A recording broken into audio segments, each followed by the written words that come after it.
Hai, balik lagi nih sama aku, Fania Yodinda Valentino, di podcast Cerah, Cerita Sejarah. Hai. Ah, coba ulang. Mamae. Oke, Cerita santai. Cerita Sejarah. Oke, hari ini kita bakal ngebahas atau bincang-bincang tentang sejarah demokrasi di Indonesia. Tapi kalau bincang-bincang gitu kan gak mungkin ya, aku bakal ngebahas sendiri, namanya juga podcast. Nah, aku udah ditemani nih oleh teman-teman semua yang udah gabung meskipun secara virtual kayak gini. Terus kan juga ada pepatah, tak kenal maka tak sayang. Oke, aku bakal kenalin teman-teman semua yang udah hadir. Yang pertama ini ada Ayu. Hai guys, aku Ayu Andina Kolestari, biasa dipanggil Ayu. Halo Ayu. Terus juga ada Kevin. Halo guys, kenalin nih Kevin nih. Nama lengkapnya Muhammad Kevin Yaluhak. Dikiranya cewek. Nah, sini nih manggilnya Jawek. Kenal banget ya nama Jawek. Terus ada Nadia. Halo guys, nama aku Nadia Rara Ayulika Putri, biasa dipanggil Rara. Halo Nadia. Terus ada juga Murtado. Halo guys. Kenalin nih, nama aku Rifki Murtado Senoputro. Tapi karena nama Rifki pasaran jadi biasa dipanggil Tado. Emang pasaran banget ya nama Rifki. Terus dan yang terakhir ada Wahyu. Halo, papai, mamae. Perkenalkan nih. Bisa disebut apa? Bisa guys juga ya, tapi saya lebih suka dengan memanggil seorang itu papai, mamae. Perkenalkan, nama saya Wahyu Saputra, bisa dipanggil Wahyu. Ya. Sip, bisa Halo ya. Wahyu. Itu emang papai mama itu apa sih maksud artinya? Ya kayak seperti menyapa, seperti sama sih, tidak jauh dari halo guys juga, cuman ini biar lebih lucu aja gitu kan. Itu dari bahasa apa tuh? Boleh tahu? Bahasa ini apa namanya, Papua. Oke. Gimana nih kabar kalian selama pandemi kayak gini nih? Di rumah terus atau gimana gitu? Dari saya sih karena di rumah terus jadi olahraga lah seperti biasa, workout gitu ya kan. Ya Kalau benar. di rumah Tapi kita harus olahraga ya Do ya, karena itu wajib. ibadah. Oke. Ya, Terus yang apalagi lain gimana? Kabar diri baik, tapi kabar dompet yang tidak baik. Kering ya guys, Oh, gak ada pemasukan guys. Bener banget itu, dompetnya kering. benar Nanti banget. pada kena penyakit kanker semua ya.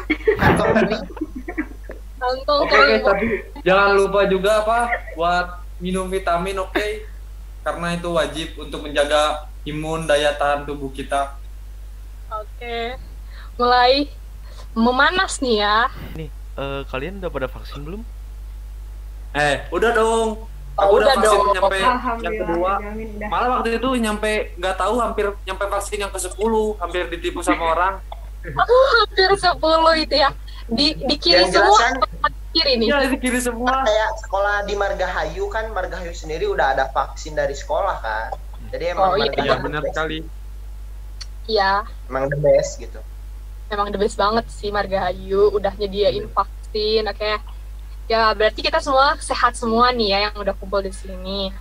Terus oke, kita bakal lanjut ke topik kita ya tentang sejarah demokrasi di Indonesia.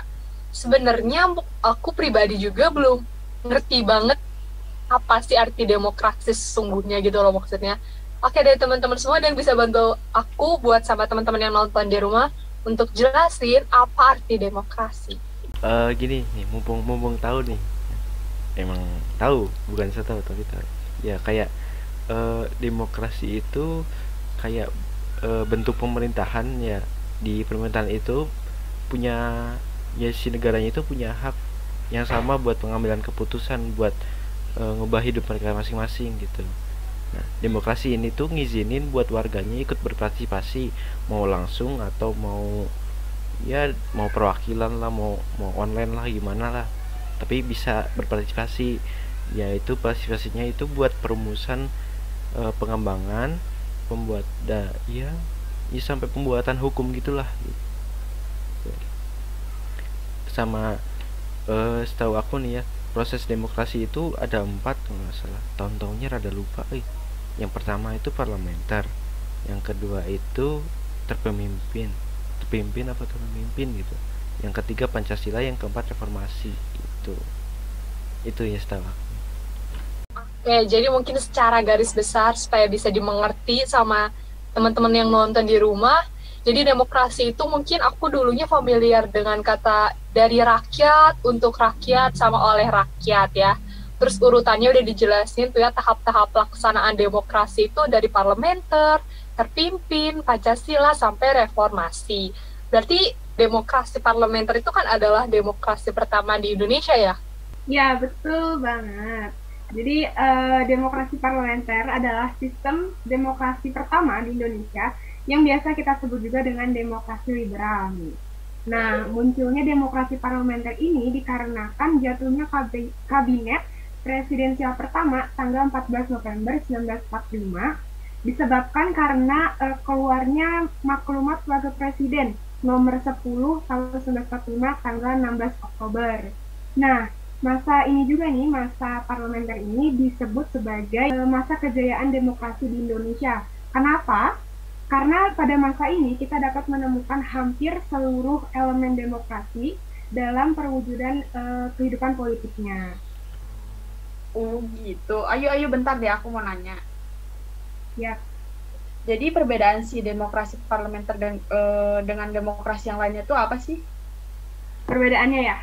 Perbedaan parlementer dengan demokrasi yang lainnya itu, parlemen memegang kekuasaan terbesar politik, terus pengawasan yang ketat oleh parlemen, muncul banyak partai politik, terus terjadi krisis kabinet, terus terjadi pemberontakan di daerah-daerah, dan yang paling penting tuh pada saat itu perekonomian kacau. Kenapa kacau?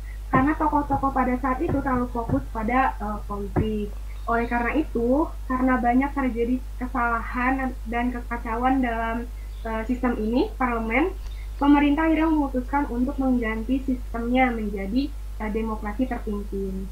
Gitu guys. Oh gitu. Makasih ya Ayu penjelasannya. Ya, langsung ya ke demokrasi terpimpin ya. Kayak yang Jawek tadi sebutin ya, periode demokrasi terpimpin ini berlangsung pada 5 Juli 1959 sampai 11 Maret 1966. Periode demokrasi terpimpin dimulai dengan lahirnya Dekret Presiden 5 Juli 1959.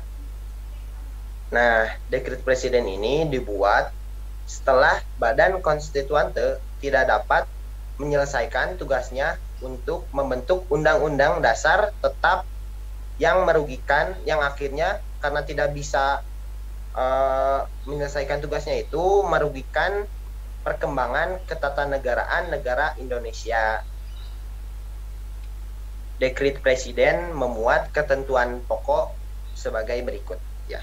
1. Menetapkan pembubaran Badan Konstituante.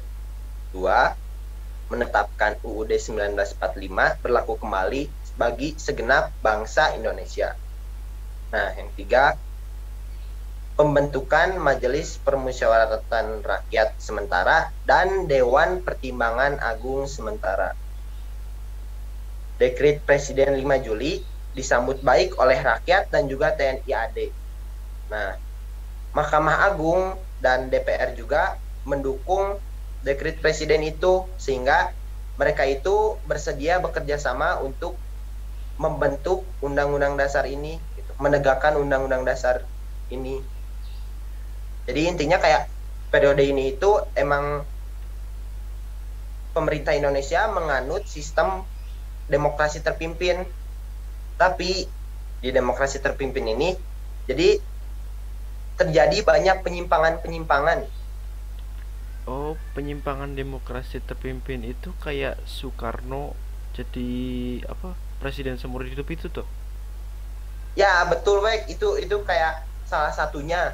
Jadi penyimpangannya itu bukan satu gitu, terdapat beberapa penyimpangan lah yang terjadi pada periode demokrasi terpimpin ini.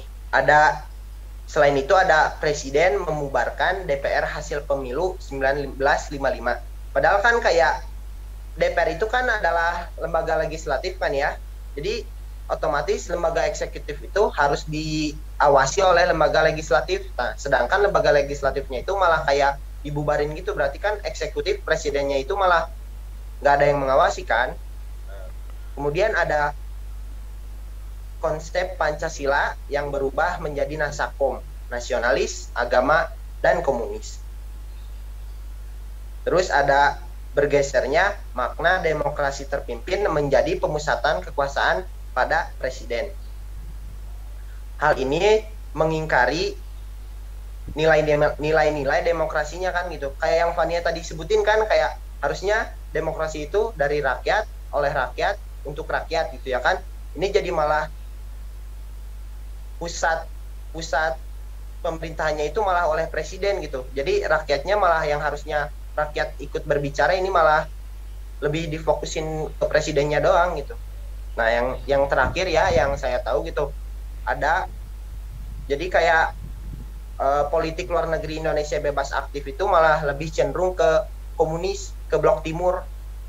Itu segitu Fania yang saya tahu tentang demokrasi terpimpin ini.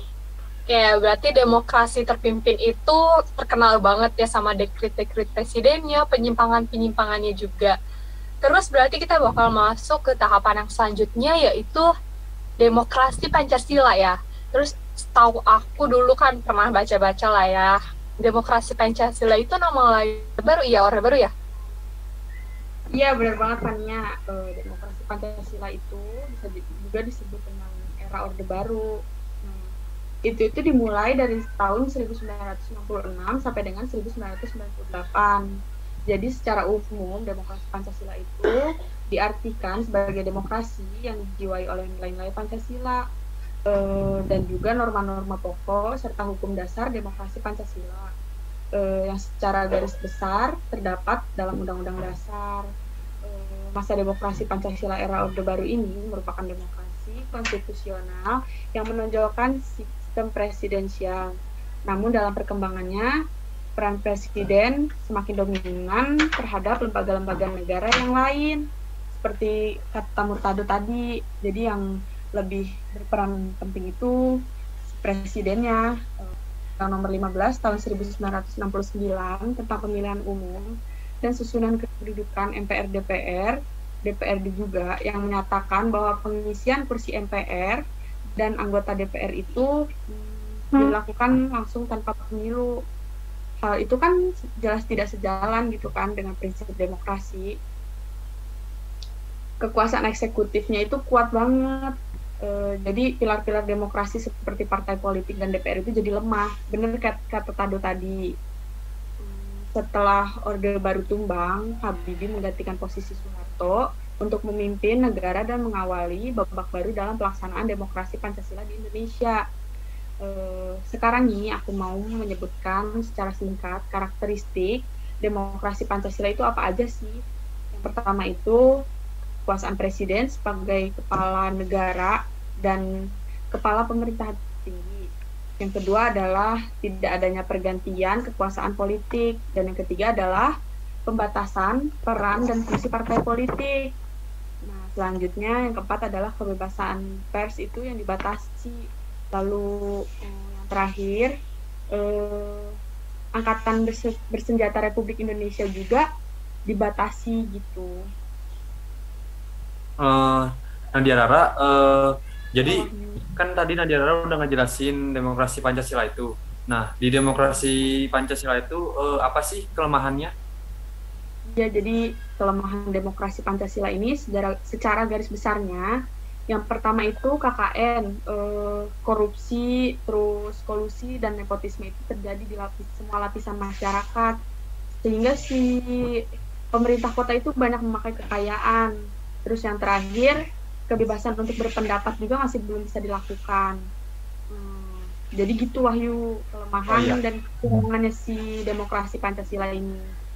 Terima kasih ya Rara udah ngejelasin. Iya, sama-sama. Oke, udah cukup panjang ya perbincangan kita, dan kita akan masuk lagi ke tahap demokrasi yang selanjutnya, yaitu demokrasi reformasi.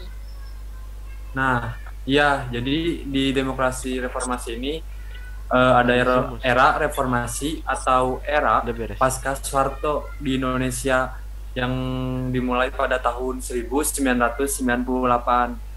Nah, tepatnya saat Presiden Soeharto itu mengundurkan diri pada tanggal 21 bulan Mei tahun 1998 dan digantikan oleh wakil presiden saat itu yang pasti udah tau lah, yang bisa membuat pesawat pertama kali kan di Indonesia, yang yaitu Presiden B.J. Habibie.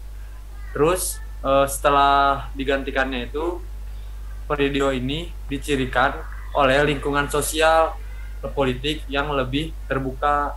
Nah, demokrasi Indonesia periode reformasi itu, terus Presiden B.J. Habibie meletakkan fondasi yang kuat bagi pelaksanaan demokrasi Indonesia pada masa selanjutnya. Dalam masa pemerintahan B.J. Habibie, fondasi yang kuat itu muncul beberapa indikator. Nah, di munculnya indikator itu di Indonesia, yaitu yang pertama ada diberikan kebebasan pers. Pada era reformasi diberikan ruang kebebasan pers sebagai ruang publik untuk berpartisipasi dalam kebangsaan dan kenegaraan. Yang kedua ada berlakunya sistem multipartai. Di era reformasi, sistem multipartai ini diberlakukannya terlihat pada pemilihan umum, yaitu pada tahun 1999.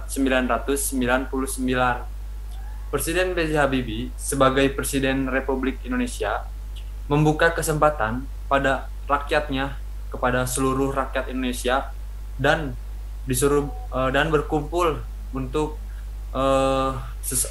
membuat sesuai ideologi gitu dan aspirasi politiknya.